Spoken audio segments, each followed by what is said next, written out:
तो आज हम लोग अलग अलग फ़िलोसॉफ़ियों अलग अलग जो धर्मों में एक कहानी है, कुछ अंधों की और एक संपूर्ण हाथी की। तो उस पर थोड़ा चर्चा करेंगे। तो उस कहानी में जो है कि अंधे होते हैं वे हाथी की कभी पूँछ से टकराते हैं तो वे हाथी को समझ लेते हैं कि हाथी सांप की तरह है। पैर से टकराते हैं तो हाथी को समझ लेते हैं खंबे की तरह है। उनका पेट से टकराने पर समझते हैं कि हाथी दीवार की तरह है। उसी प्रकार कान अलग अलग अंगों से टकराने पर कहते हैं कि वे उसी तरह हैं। पर सत्य तो है कि हाथी सिर्फ एक अंग नहीं है, वो तो संपूर्ण है। उसी तरह हम मनुष्य भी भगवान के सामने बहुत छोटे हैं, बहुत तुच्छ जीव हैं। हम इंसानों को घमंड नहीं करना चाहिए कि हम इस संसार में सर्वश्रेष्ठ हैं सभी जीवों से। जैसे कि हम देखेंगे आगे कि हम जब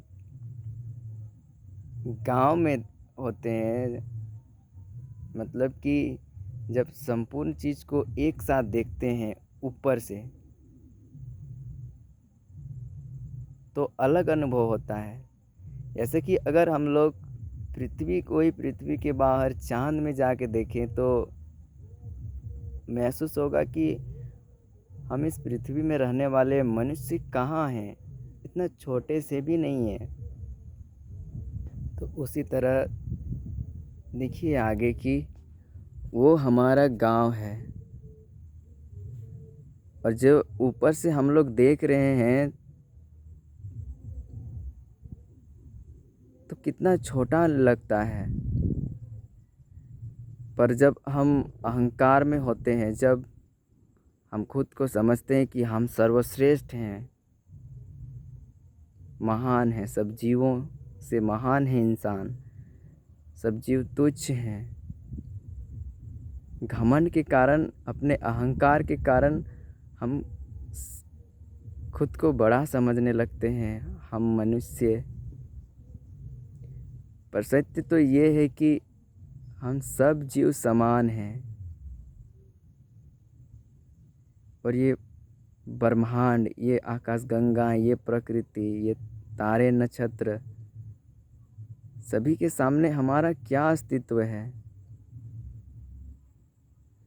देखिए ये आसपास के सभी गांव यहाँ ऊपर से कितने छोटे नज़र आते हैं। यही है हमारा अहंकार का प्रकोप, कि हमारा अहंकार हमें सत्य से बहुत दूर ले जाता है।